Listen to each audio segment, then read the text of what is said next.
झाडांचा कोंडलेला श्वास मोकळा करण्याची मोहीम कोल्हापुरातील वृक्षप्रेमी संस्थेनं सुरू केली आहे। संस्थेच्या कार्यकर्त्यांनी कोल्हापूर शहरातील अनेक झाडांच्या बुंध्याभोवतीचा डांबर आणि खडी काढून झाडांचा श्वास मोकळा करून मैत्री दिन साजरा केला।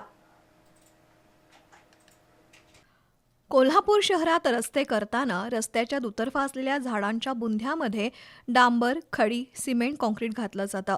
त्यामुळे झाडांचा श्वास गुदमरून झाडांच्या सभोवताली पावसाचं पाणी मुरत नाही। झाडांच्या मुळांना ऑक्सिजन मिळत नसल्यानं वादळी वाऱ्यामुळे अशी झाडं मुळापासून उन्मळून पडण्याचं प्रमाण वाढलंय। यंदाच्या पावसाळ्यात कोल्हापूर शहरात 25 पेक्षा अधिक मोठी झाडं कोसळली।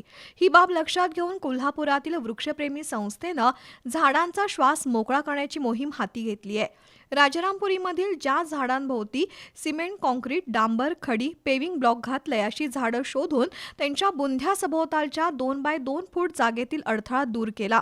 तसंच झाडांवरील खिळे आणि जाहिरात बोर्ड सुद्धा हटवले। वृक्षप्रेमी संस्थेनं झाडांचा श्वास मोकळा करून खऱ्या अर्थानं मैत्री दिन साजरा केला।